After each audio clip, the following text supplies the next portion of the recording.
La paracha s'appelle Vaïchi, les amis, et les Tosfot, ils ont fait des pérouchim aussi sur la Torah. Et ils ont dit que si on prend le mot Vaïchi, ça fait 10 et 10. 10, 20, 28. 28 et 6 34. 34.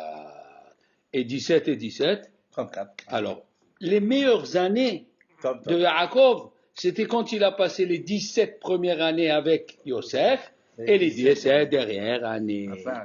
C'est ça le mot Vaïhi. On a vu aussi dans Hayé Sarah, oui, c'est écrit Vaïhiou Hayé Sarah. Et quand tu prends Vaïhiou, ça fait 37. C'est les 37 ans qu'elle a eu Yitzhak. Parce qu'une femme qui n'a pas d'enfant, à 37 ans, elle a fait la Akedah, il est mort. Ah, Yitzhak, voilà. Et donc, quand elle a eu Yitzhak, jusqu'à la mort de Yitzhak, c'est Vaïhiou. Ça fait 37. Donc, on voit d'ici, une femme, la pauvre, si elle n'a pas d'enfant, elle est considérée comme morte. Et alors là, quand elle a eu les enfants, elle est considérée comme vivante. Eh oui, bien sûr. Donc, un enfant... c'est Rachel qui a 37 ans, c'est ça Sarah Imenu, 17. Et Chachamim, ils disent dans le Midrash, par rapport aux 17 ans que Yaakov il a nourri Yosef, eh bien aussi, Yosef il a nourri 17 ans et Yaakov. Mais en vérité, le Shem Mishmuel, il ajoute sur le Midrash, et il dit, Yosef il attendait d'être reconnaissant pour ses 17 ans. Qu'il a passé avec Yaakov son père. Il attendait de lui rendre ses 17 ans. Parce que on ne peut pas s'imaginer qu'est-ce que c'est 17 ans à côté de Yaakov Avinu. Nous, on lit l'histoire, mais en vérité, comme elle dit la Gemara, les premiers, c'est des malachim. Nous, on est comme des êtres humains. Et si les premiers, ils sont qu'ibnei Adam,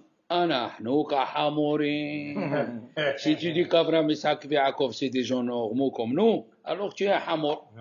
Et vélo kahamoro shel Rabbi Hanina ben Tosa, vélo kahamoro shel Rabbi Pinchas ben Yair. Comme il y a quelqu'un qui est venu chez Rav Shach, il lui a dit, j'ai loué 17 ans à Bnei Brak, et maintenant je suis obligé de déménager, j'ai acheté à Elad, et j'ai acheté là-bas. Et tous mes copains m'ont dit, 17 ans de location, tu as perdu 17 ans d'argent.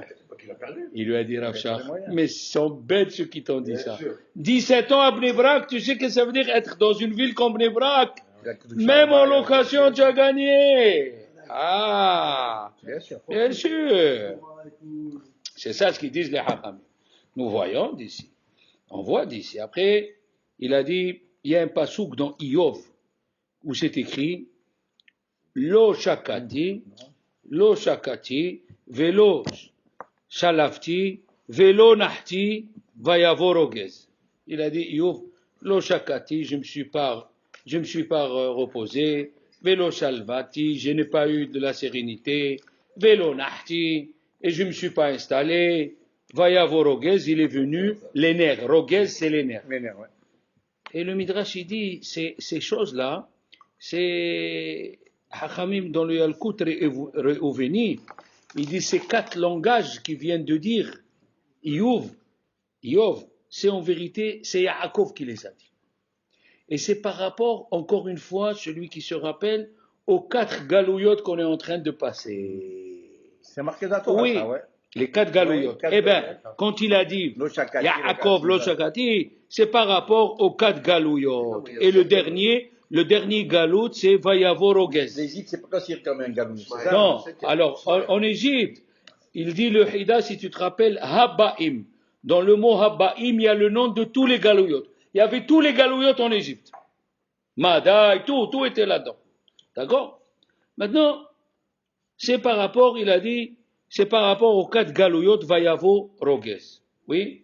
Et il y a Vayavo Rogez, si vous vous rappelez, Rachid a dit, Vayeshev Yaakov, Bikesh Yaakov leshev beshalva, Kafas alav, Rugzo shel Yosef. Ah, Rugzo. Il a voulu se reposer, il lui est arrivé Rugzo shel Yosef. Rogez. Ouais, là. Rogez, ça veut dire les nerfs. Les nerfs qu'il a. Et qu'est-ce qu'il dit ici? Vayavo Rogez, c'est le dernier galout. Ah. Vayavo Rogez, c'est le dernier galout. Eh bien, Rugzo chez Yosef. Oui, c'est la correspondance. Et le dernier galout, on a dit c'est Edom, et c'est Yosef qui va encorner Edom. Si vous vous rappelez, on l'a dit dans le Midrash, dans le Perek Tzadikret. Maintenant, il dit le Hesed d'Abraham. Le Hesed d'Abraham, il dit, Hesed d'Abraham, il dit, dans le Yakut Shireuvini Lamen, chaque tzara, c'est par rapport, chaque tzara qu'il a eu Yaakov, chaque tzara qu'il a eu Yaakov, c'est par rapport au galout. Oui, Yavan, Babel, Madaï, Edom. Alors, il a eu Lavan, chaque tzara qu'il a eu Yaakov, c'est par rapport exactement. Et le dernier, Vayavo Rogez, c'est par rapport à Yosef, Biat HaMashiach.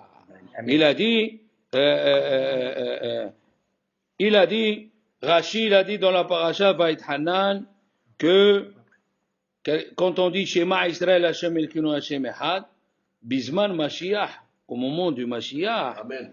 oui, Attends. alors, il y aura Dieu qui sera seul, tout le monde va reconnaître Dieu. Amen. Alors, quand il a rencontré Yosef, c'est le dernier qui est Edom, il a lu le schéma. Ça, c'est ça qu'il a. On dit qu'il n'a pas embrassé, il a lu. Voilà. Le Maharal de Prague, il dit, pourquoi Yaakov Avinu, il a lu le schéma et Yosef, non?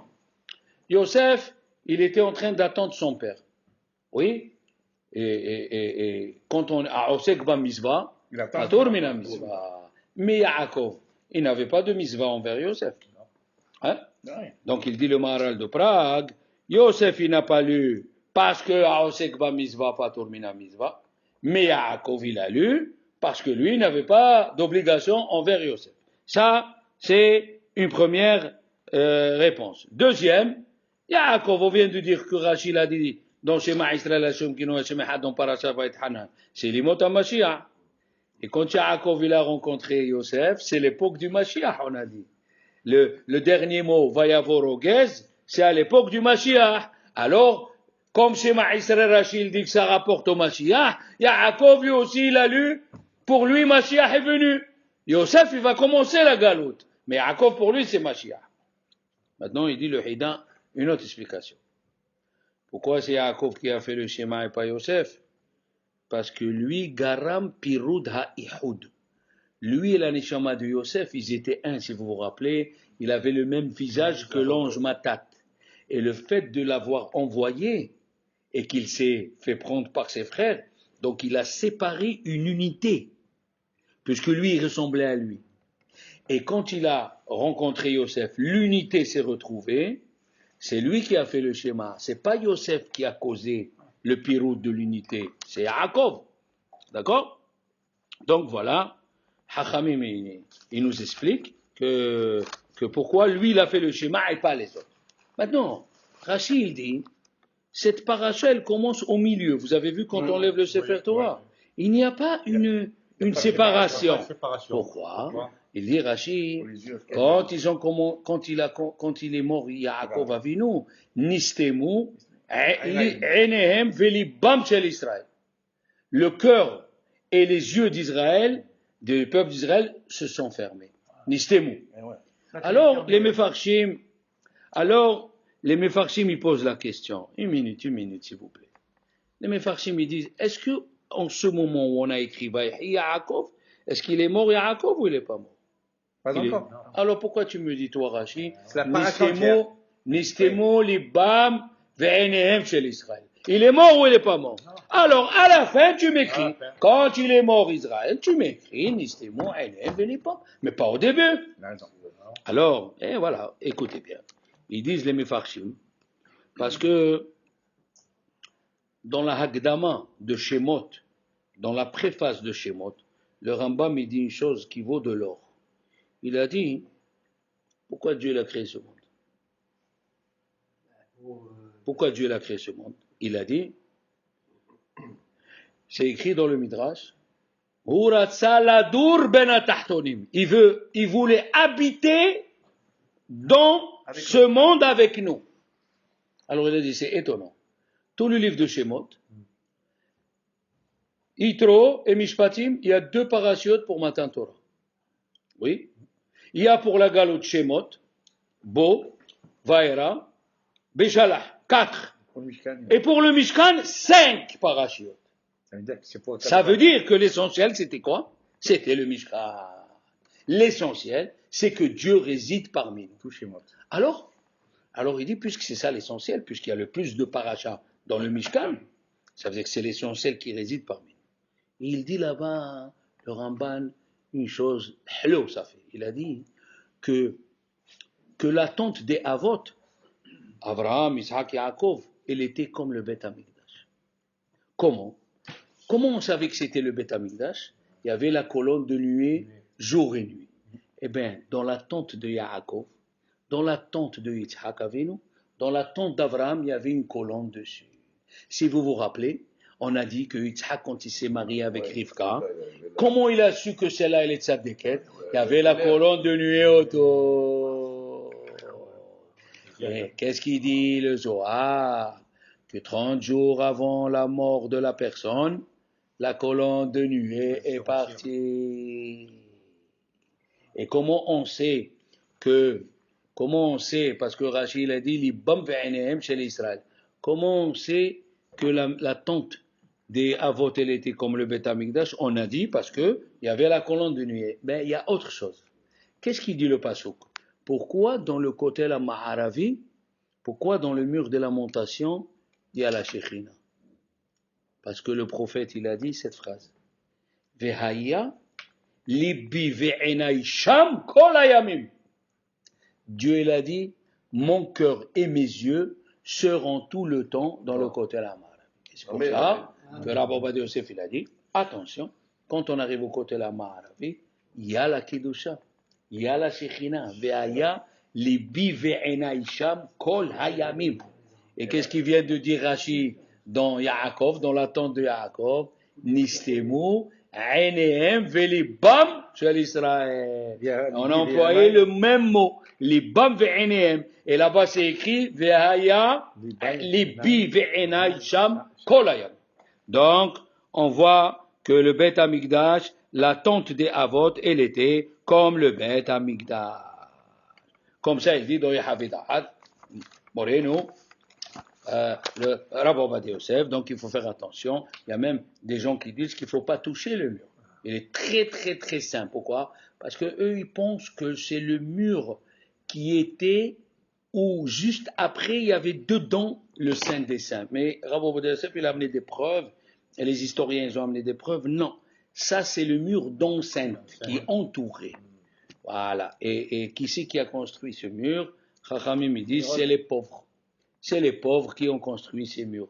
Ce mur, il date depuis l'époque du roi Salomon. Salomon, quand il a construit les murs, ils sont venus les pauvres, ils ont dit, nous aussi, on veut construire. Vous voulez construire? Oui, on veut construire un mur. Un des murs d'enceinte du Beth Amikdash. Il leur a dit, d'accord. Mais c'était des pauvres. Il y avait les pierres qui étaient taillées avec le verre. Hein?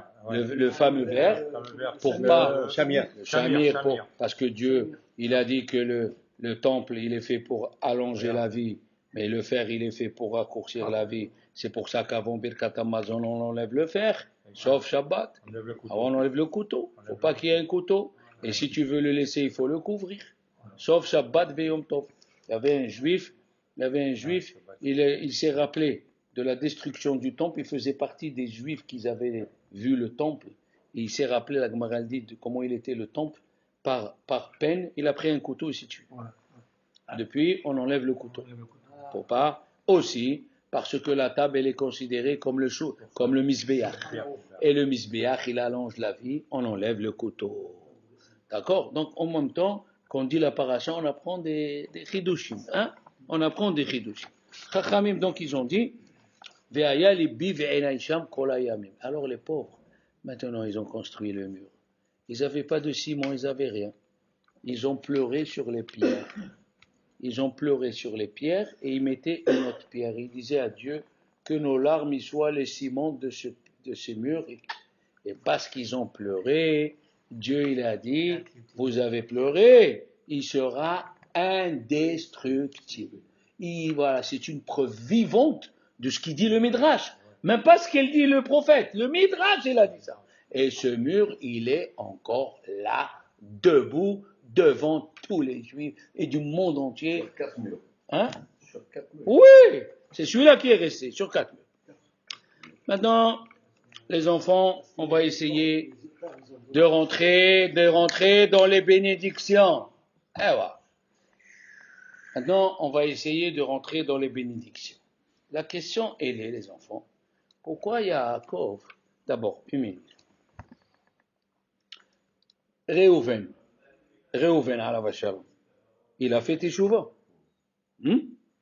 Alors, s'il a fait teshuva, pourquoi Yaakov, il lui a dit, tu sais toi Réhouven, parce que tu étais rapide, je t'enlève tout.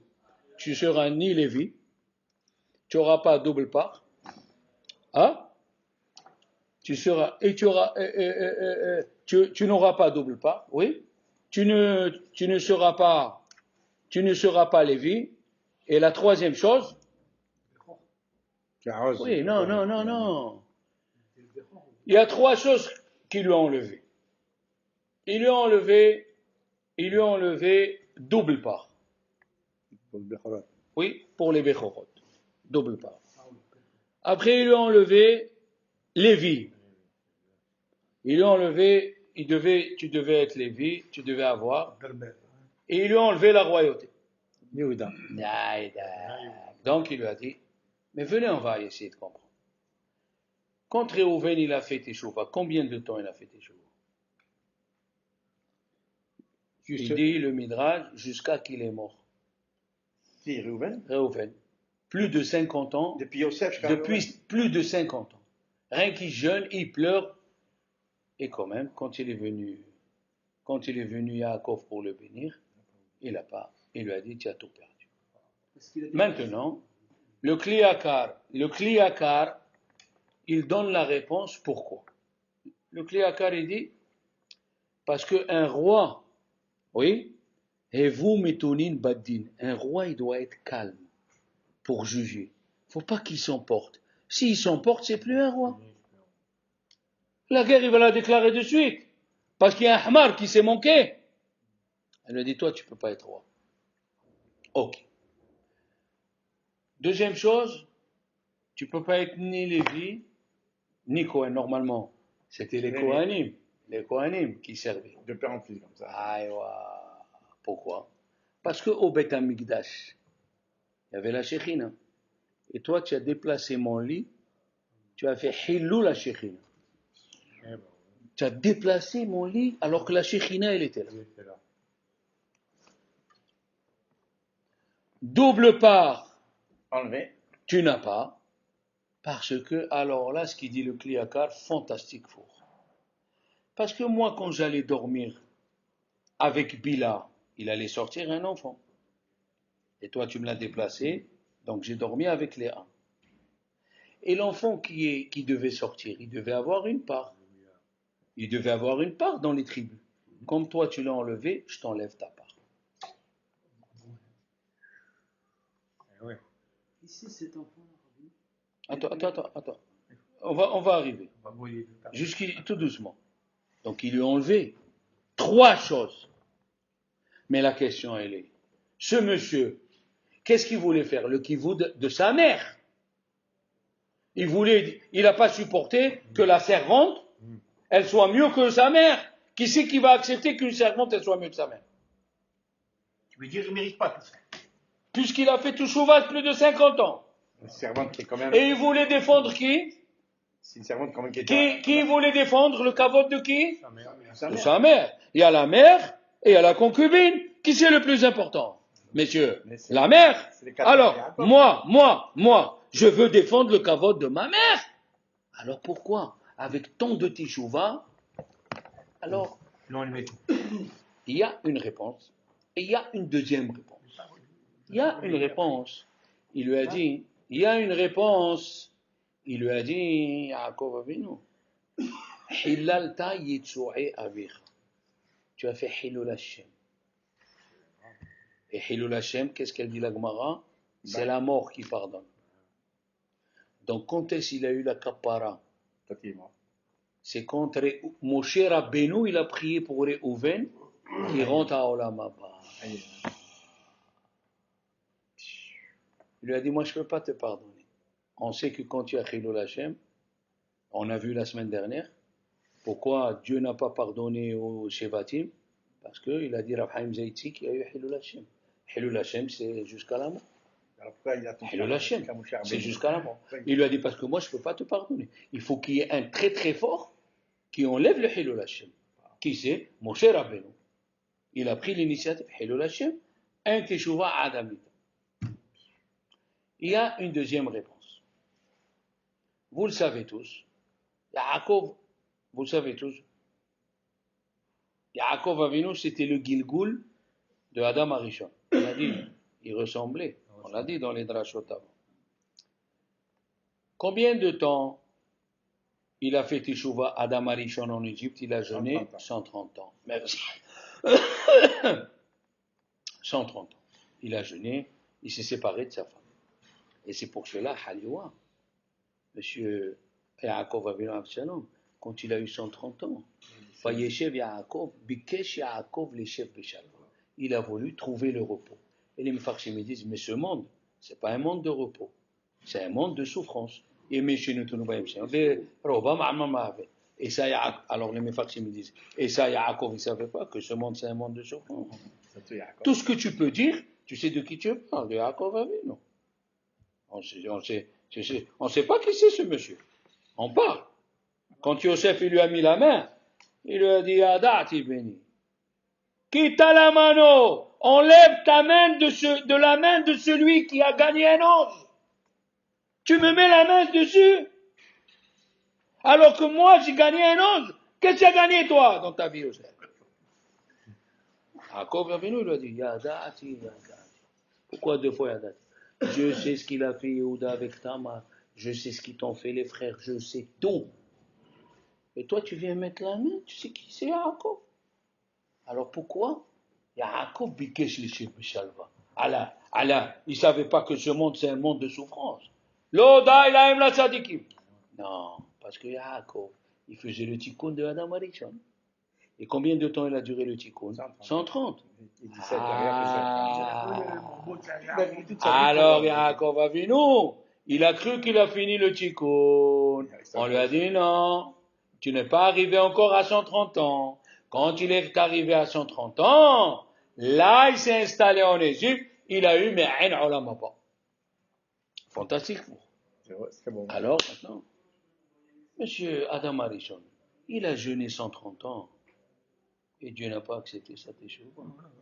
La teshuva existe ou la teshuva n'existe? Oui, en plus c'était le premier. Non, mais le plus. C'était créé en premier. Alors, écoutez bien mes amis. Et écoutez bien ce qu'il dit le grand de Vilna. Il y a deux réponses. Une réponse, il dit le Chida alayhi salam. Béné Noah, ils n'ont pas de teshuva. Parce qu'ils n'ont que 7 mitzvot. Les Juifs, ils ont teshuva. Mais Béné Noah, ils n'ont pas de teshuva. Alors à quoi ça sert ce qu'il a jeûné Adam Arishon et Réhouven? Il a dit, écoutez bien, il a dit, c'est pour ne pas avoir la punition. La teshuva, elle sert pour ne pas avoir la punition. Mais qu'on fasse de sorte comme si tu n'as rien fait, il n'y a pas. Ça, c'est la première réponse.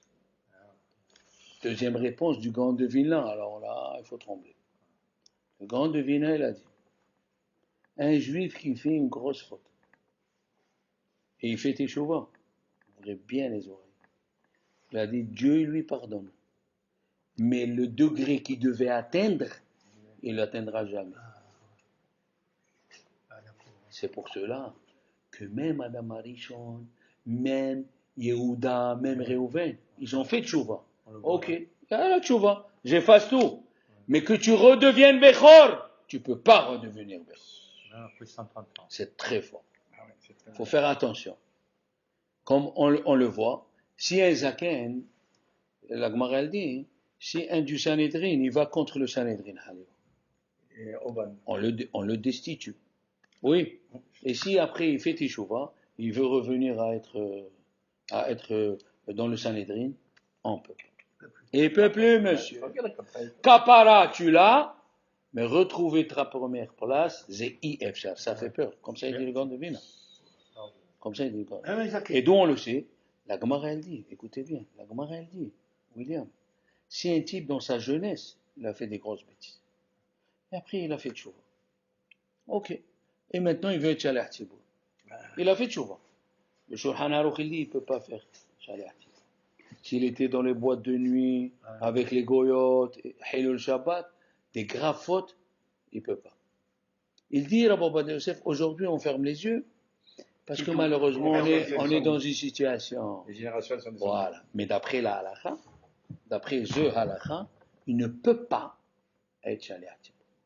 On voit d'ici, ça dépend des fautes que tu as fait. Que même que Réhouven, tu as fait tchouva, ok, mais retrouver. Oh, voilà. Voilà. Alors, il y a un qui a dit que Réhouven, il ne voulait pas qu'il y ait. Il a posé une question. Il y a un qui a dit, il ne voulait pas Réhouven enlever une tribu. Parce que quand il a amené les Mondragores, Avoir des enfants. pour avoir une tribu. Ah, ouais, c'est une bonne réponse à notre. Kouchia. Jacob. Kouchia. Mais la réponse, elle est simple. Réhouven savait qu'en tout, il y allait avoir que 12 tribus. Donc, il voulait que sa mère ait. Ils n'étaient pas encore 12 entiers. Donc, c'est pas que Chazvé Shalom. Voilà. Il voulait qu'il y ait 12. Non, les enfants, nous sommes au milieu du mois de Tevet. On est d'accord?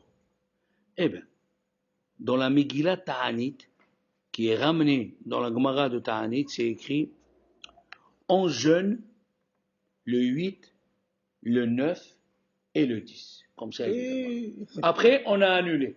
Après, Batla, Megillah Ta'anit. Mais avant, on jeûnait le 8, le 9 et le 10.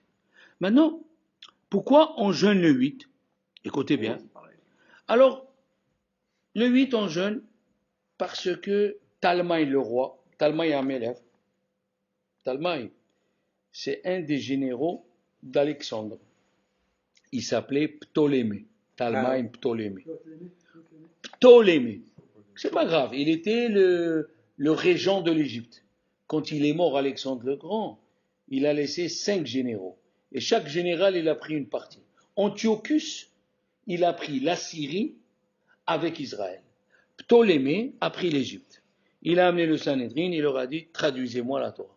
Et la Gemara, elle raconte combien des mots ils étaient obligés de changer l'explication, parce que sinon, il allait s'énerver Ptolémée. Ptolémée. Voilà, comme le mot Bereshit, très bien, quand c'est écrit Ha'arnebet. Ha'arnebet, c'est le lapin. Ils n'ont pas pu écrire le lapin Arnebet, parce que la femme de Ptolémée s'appelait Arnebet. Ils ont écrit l'animal qui a les grands pieds.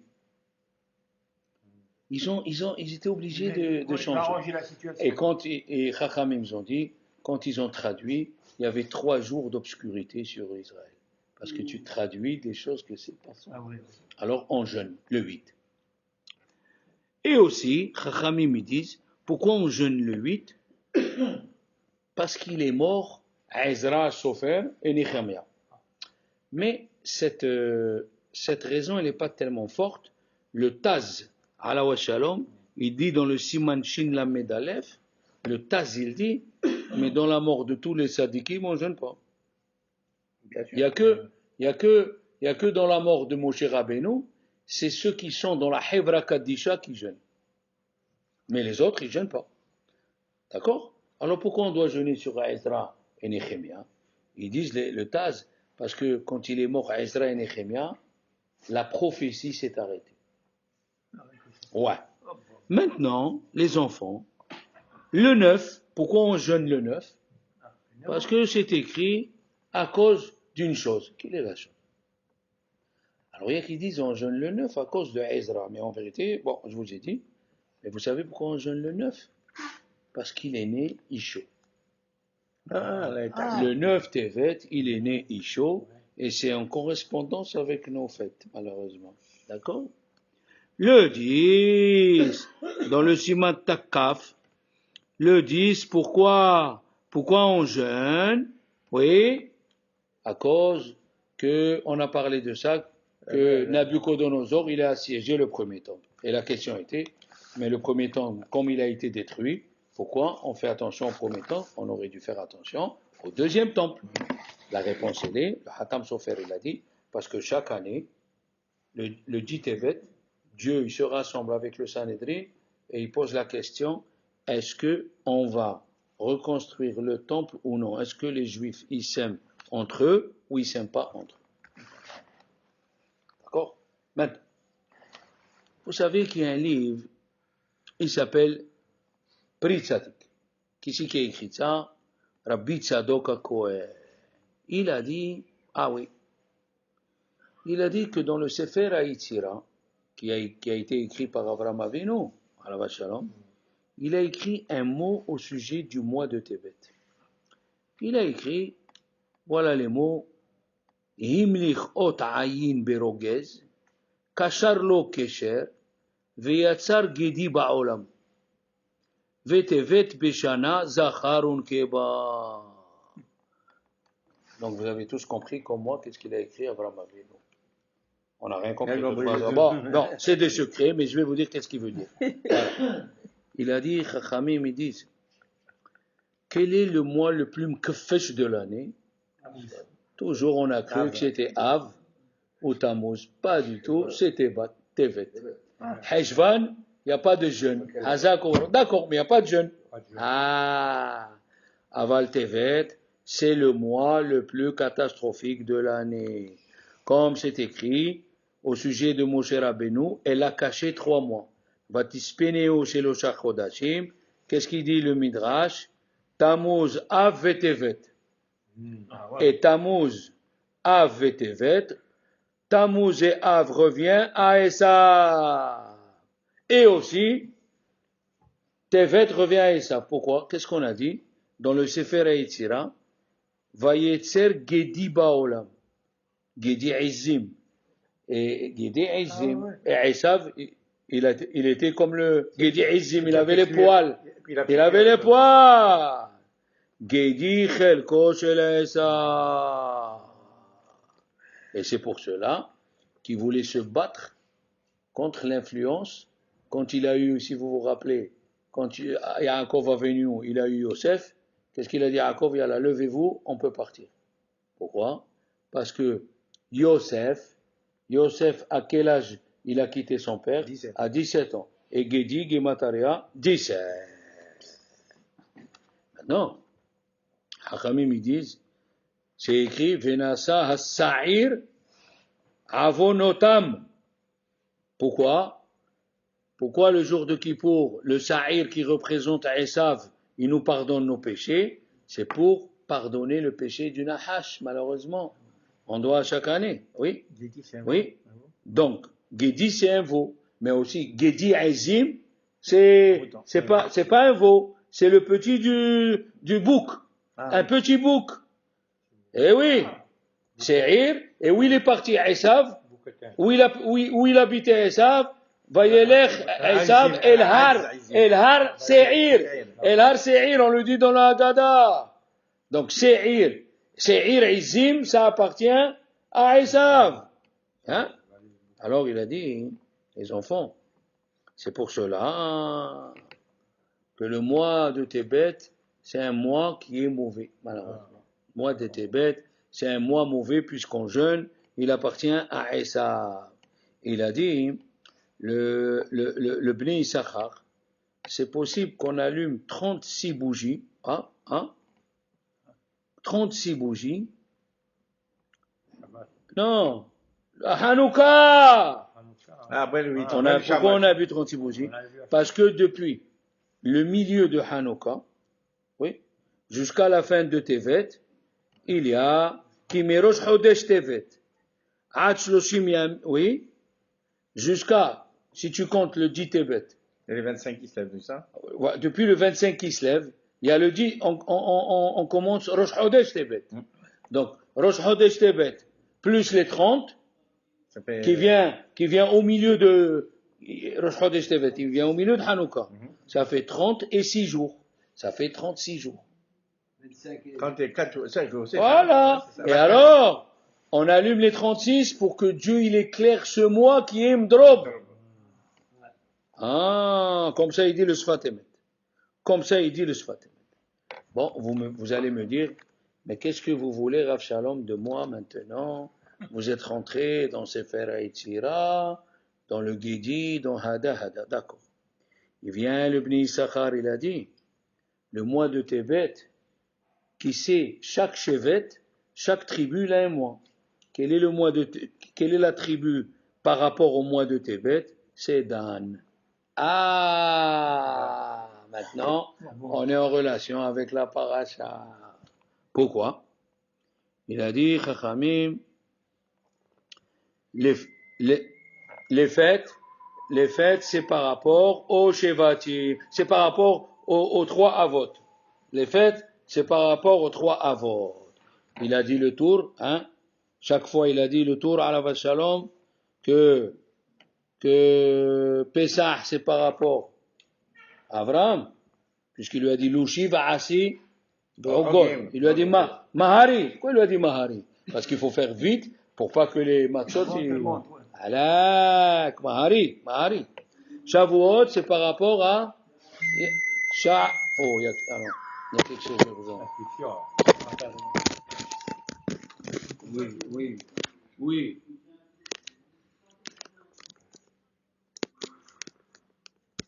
Non, je suis très fatigué. Je rentre à la maison après. Soukot. Ah, par rapport, non, Soukot, par rapport à Yaakov Avinu. Il dit, maintenant, Ishke birchato laka. Chacun il a pris sa bénédiction. Qu'est-ce que tu me dis? Que Dan, Yaakov il a dit 3 psukim sur Dan. Dan Yadinamo Kechat Sifte Israël. Dan, il jugera comme une des tribus d'Israël. Il a dit, Yehi Dan Nahash, que Dan il soit comme un serpent. Allez derech. Il marche dans la route. Hannoshech, celui qui mord les talons, et Kevesus, les talons des chevaux, et le cheval, quand il est mordu par le serpent, il tombe en arrière. L'Ishoatra qui vit Hachem. J'espère dans ta délivrance. Voilà les 3 pesukim. Alors là, si les enfants, on a parlé de ça l'année dernière, et on va un petit peu parler, s'il nous reste le temps. Sachez les enfants que la beracha la plus fantastique que Yaakov va donner au Shevatim, c'est celle de Dan. Je vais vous poser une question. Par exemple, quand quelqu'un